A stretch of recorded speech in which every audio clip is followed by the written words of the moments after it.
नमस्कार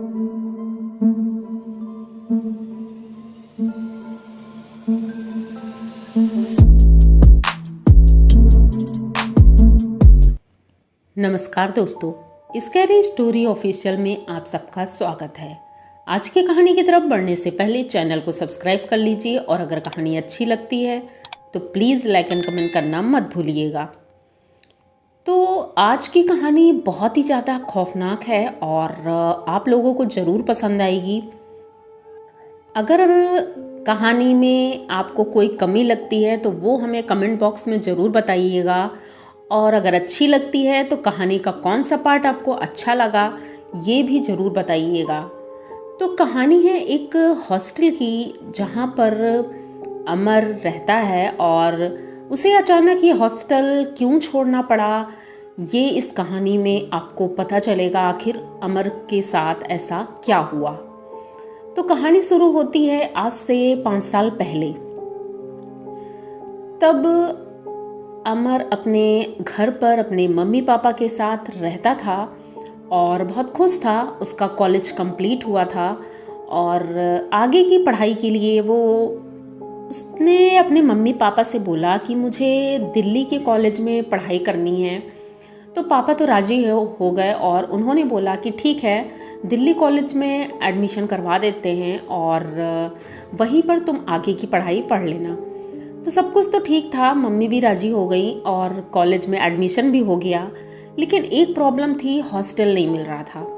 अब हॉस्टल की प्रॉब्लम दिल्ली में होना कोई बड़ी बात नहीं है, क्योंकि वहाँ लाखों की तादाद में स्टूडेंट्स हैं और हॉस्टल भी हैं, लेकिन इतने नहीं हो पाते हैं और उस टाइम पे इतने नहीं थे जो कि आसानी से मिल जाए। और एडमिशन का टाइम था तो उस वक्त तो सारे के सारे फुल हो गए थे। तो अमर ने अपने एक करीबी दोस्त से बात की और पूछा कि मुझे एक हॉस्टल चाहिए जो कि कम दाम में भी हो और ठीक ठाक हो। तो उसने बोला ठीक है, यहाँ से कुछ दूरी पर, यहाँ से लगभग 2 किलोमीटर की दूरी पर एक हॉस्टल है और तुम वहाँ जाकर पता कर सकते हो। तो कॉलेज से 2 किलोमीटर था, तो अमर ने सोचा कि ठीक है, यहाँ तक अगर ऑटो वगैरह मिल जाएगा तो कोई दिक्कत नहीं है, मैं आराम से आ जाऊंगा। अब ये पता करते हुए उस हॉस्टल में पहुंचता है। तो हॉस्टल 2 मंजिला था और नीचे मालिक रहते थे और ऊपर 4 कमरे बने हुए थे। तो उनसे बात करते हैं तो वो बताते हैं कि अभी हॉस्टल में सिर्फ एक लड़का है जो रहता है, फ़िलहाल तो वो छुट्टी में घर गया है और बाकी 3 रूम खाली हैं, तुम्हें जो लेना हो वो ले लो। तो अमर कहता है ठीक है, ये तो सही है और अपने बजट में भी था। तो अमर जाता है ऊपर, रूम देखता है, सब कुछ ठीक था, अच्छा खासा रूम था और किचन भी था, उसमें बाथरूम भी था, सब कुछ परफेक्ट था। और इतने कम रेट में अगर मिल रहा है तो बहुत सही है। ये सोच करके अमर बस रेडी हो जाता है, उनको हाँ बोल देता है और बोलता है कि ठीक है, मैं पैसे, उन्होंने बोला था एडवांस दे देना, तो उन्होंने बोला ठीक है, शाम तक मैं पैसे दे दूंगा। तो वो बोलते हैं ठीक है, कोई बात नहीं। अब ये अपना सामान शिफ्ट करता है और ये सारा काम करते करते शाम हो जाती है, क्योंकि दोपहर में गया था। तो सामान सारा शिफ्ट कर लेता है और अब रिलैक्स हो जाता है। 8 बज चुका था। इसने सोचा कि आज खाना तो नहीं बनाऊंगा क्योंकि बहुत थक गया हूँ, चलो होटल से खाना ले आते हैं। तो वहाँ पास में ही एक होटल था, वहाँ जाता है और वहाँ से कुछ खाना वाना वहीं से खा कर आ जाता है और सुबह के लिए थोड़ा सा नाश्ता ले आता है कि स्कूल कॉलेज जाएंगे तो क्या खा के जाएंगे, तो वो थोड़ा बहुत नाश्ता ले आता है। अब सब कुछ ठीक था। अब सोचा आज तो पढ़ाई करनी नहीं है, आज सो जाएंगे, कल से पढ़ाई करेंगे। अब अपने बेड में लेटता है, आराम से सोने लगता है। बहुत थका हुआ था इसलिए नींद भी बहुत जल्दी आ गई। अचानक से उसने जो अपने रूम में एक फ़ोटो टांगी थी, जो कि बहुत सुंदर सी थी, उसकी फैमिली फ़ोटो थी, वो गिरती है। तो ये एकदम से चौंक जाता है, उठकर बैठता है, देखता है तो उस फ्रेम का कांच टूट गया था। उसे देख करके इसे बहुत दुख होता है कि इतने प्यार से मैंने इसे लगाया था, मेरी फैमिली फ़ोटो है और ये गिरकर टूट गई है। तो ये उसे उठाता है और एक एक करके सारे कांच अलग करता है और फिर से वो फ़ोटो वहीं टांग देता है। अब उसे नींद तो आ ही रही थी, तो वो कांच वहीं टेबल पर रख देता है। उसके बाद सोने लगता है। थोड़ी देर बाद अचानक से फिर से वो फोटो गिरती है। अब इसे समझ में नहीं आता है, मतलब ऐसी भी क्या हवा चल रही है कि मतलब फोटो गिर गई, ऐसा क्यों हो रहा है। अब नींद तो इसकी टूट ही गई थी। इसने देखा बगल में खिड़की खुली हुई है, तो सोचा हो सकता है कि हवा चली हो और उस हवा से ये फोटो गिर गई हो। ये उठता है और खिड़की बंद कर देता है। तो घड़ी देखता है, रात में लगभग 12:30 बज रहा था और इसकी नींद अब टूट चुकी थी। तो इसने सोचा थोड़ा सा बाहर टहल लेता हूँ और हवा खा लेता हूँ, फिर शायद नींद आ जाएगी। तो बालकनी में जाता है। तो बालकनी बहुत छोटी थी, तो वहाँ टहल तो नहीं सकते थे। तो अमर ने सोचा क्यों ना छत पर चलें, और छत से अच्छे नज़ारे भी मिलेंगे। रात का समय है, बहुत सन्नाटा है, अच्छा लगेगा। तो ये छत पे जाता है और वहाँ टहल रहा था। तो इनके जस्ट पीछे एक घर था।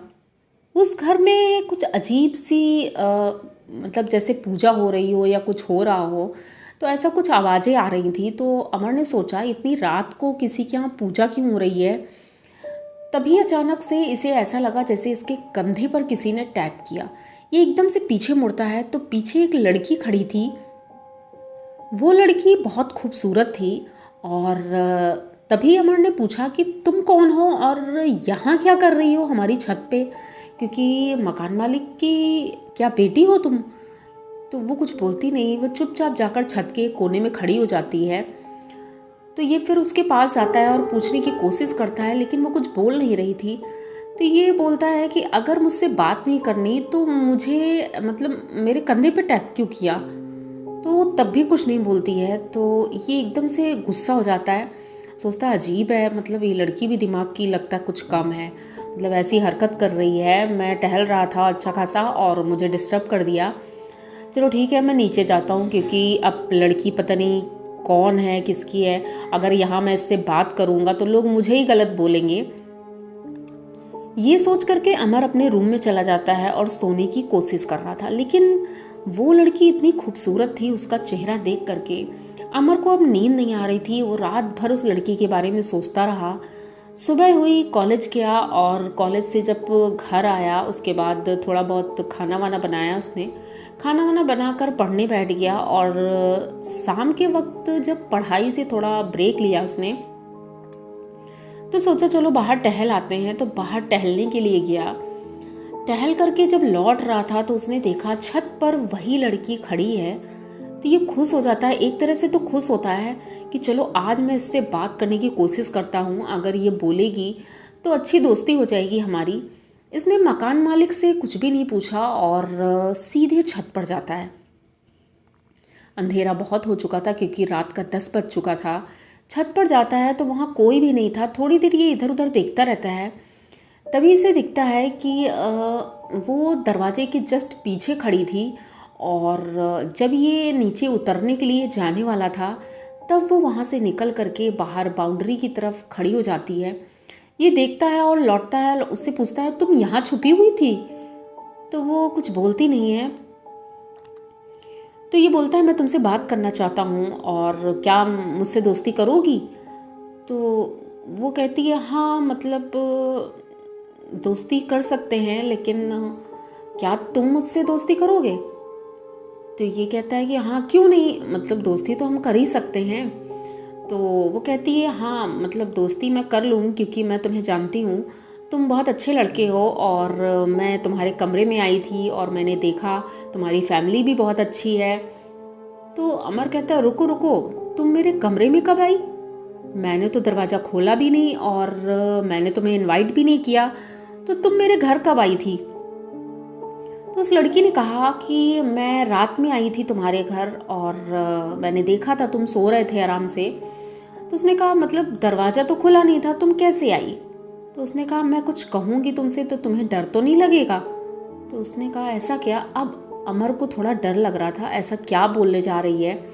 उसने कहा मैं एक प्रेत हूँ और मैं दरवाजे से नहीं आती हूँ, मैं दीवारों से भी आ जाती हूँ, खिड़की से भी आ जाती हूँ।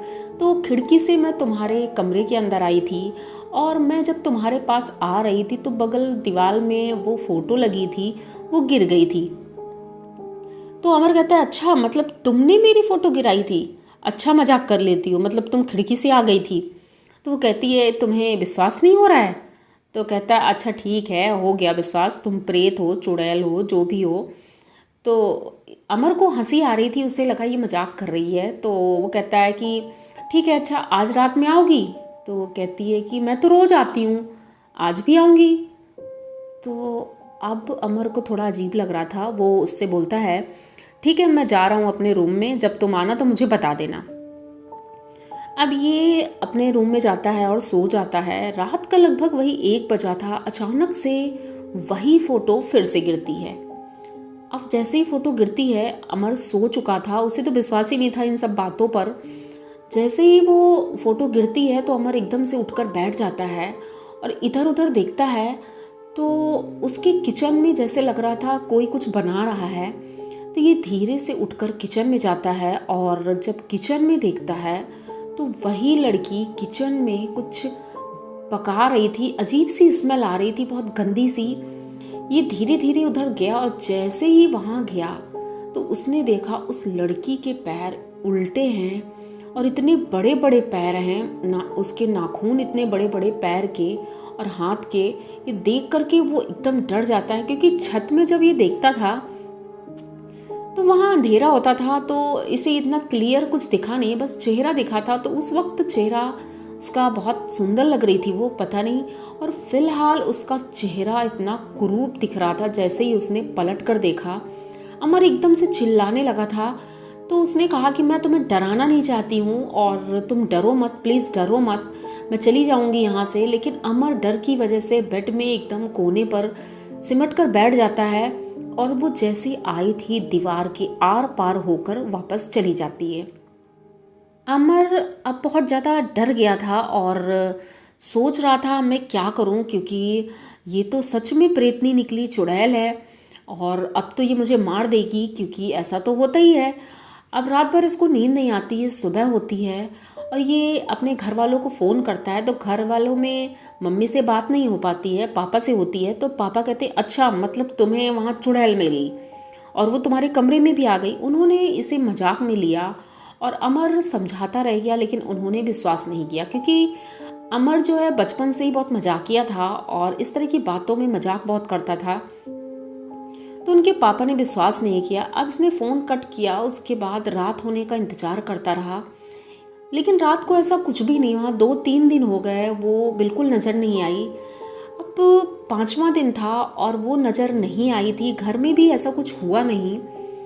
तो वो 5 दिन तक बराबर छत में भी नहीं गया था। लेकिन आज जब 5 दिन तक कुछ भी नहीं हुआ तो उसने सोचा कि शायद वो मेरा सपना ही रहा होगा या ऐसा कुछ होगा, मतलब चलो ठीक है, जो भी था हो गया। अब ये रात 10 बजे जब पढ़ाई करके उठा तो इसने सोचा चलो छत पे चलते हैं, थोड़ा टहल कर आते हैं। अब ये छत पे जाता है तो उसे किसी के रोने की आवाज़ आती है, जैसे कोई रो रहा है। तो ये इधर उधर देखता है तो छत के एक कोने पर वही लड़की बैठे रो रही थी।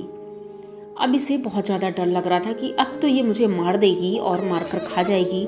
अब ये धीरे धीरे दीवार के किनारे किनारे होते हुए दरवाजे की तरफ जा रहा था कि जल्दी से मैं उतर के यहाँ से भाग जाऊँगा, लेकिन वो इतनी ज़ोर ज़ोर से रो रही थी और अचानक से दरवाज़ा बंद हो जाता है। अब अमर वहीं पर खड़ा होता है, फिर हिम्मत करके उससे पूछने की कोशिश करता है, आखिर क्या बात है, तुम रोती क्यों हो, क्या क्या प्रॉब्लम क्या है तुम्हें, तुम्हारे साथ ऐसा हुआ क्या है, तुम ऐसा क्यों रो रही हो? बहुत ज़्यादा रो रही थी वो। तो वो बताती है कि मैं रो इसलिए रही हूँ क्योंकि आज से 2 साल पहले जब मैं इस हॉस्टल में रहने आई थी, तब ये गर्ल्स हॉस्टल था और यहाँ पर कई लड़कियाँ रहती थी। एक रूम में 2-2 3-3 लड़कियाँ रहती थी, मैं भी यहाँ रहती थी। लेकिन इस हॉस्टल का जो मालिक है उसकी बुरी नज़र मेरे ऊपर थी, मुझे ये चीज़ पता नहीं थी। तो कुछ दिनों तक तो ऐसे चलता रहा, लेकिन फिर उसने एक तांत्रिक पापा को बुलाया था। मैंने देखा था तांत्रिक पापा आए थे और उन्होंने मुझे एक डब्बे में प्रसाद दिया और बोला कि ये माता रानी का प्रसाद है, इसको खा लो। तो मैंने भी सोचा कि चलो ठीक है, मकान मालिक हैं, अच्छे हैं और पूजा पाठ करते हैं, तो इन्होंने मुझे प्रसाद दिया है और घर में पूजा करते रहते हैं तो हो सकता है उसी का प्रसाद हो। तो मैंने वहीं पर खड़े खड़े खा लिया, क्योंकि उन्होंने बोला था कि इसको अभी खा लो। अब उसके बाद से मुझे पता नहीं क्या हुआ, क्योंकि मेरी सहेलियों ने बाद में बताया मुझे कि तुम्हारी तबीयत बहुत ख़राब हो गई थी, और फिर मेरे मम्मी पापा मुझे ले गए थे। वहाँ कुछ दिन मैं रही, लेकिन पता नहीं क्यों वहाँ मुझे कुछ अच्छा नहीं लगता था। तो वहाँ से 2-3 दिन बाद फिर मैं वापस आ गई। अब मैं ठीक थी, लेकिन पता नहीं क्यों कभी कभी रात में मेरे साथ ऐसा होता था कि मैं अपने बस में नहीं रहती थी। मैं छत पर जाती थी, बाउंड्री में कभी कभी एकदम खड़े होकर चलने लगती थी। इसी दरमियान एक दिन मैं छत पर थी और मैंने देखा कि जो मकान मालिक है वो छत में पीछे से आ गया और मेरे साथ गलत हरकत करना चाहता था। और उसके बाद जब इस तरह की बातें हुई तो मैं वहाँ से भाग करके नीचे आई। मुझे बहुत डर लग रहा था, क्योंकि उस रात मैं पहली बार इतना ज़्यादा डरी थी।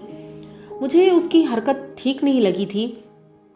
मैं रूम में आई और मैंने अपनी फ्रेंड से बताया, सारी बात की, लेकिन उसने मेरे ऊपर विश्वास नहीं किया। उसने कहा नहीं, वो अंकल जी तो बहुत अच्छे हैं और सबसे प्यार से बोलते हैं, तुम ही कुछ गलत बोल रही होगी। जब किसी ने मेरे ऊपर विश्वास नहीं किया तो मैं उन अंकल के पास गई। मैंने उनसे पूछा कि अंकल आप ऐसा क्यों कर रहे हो?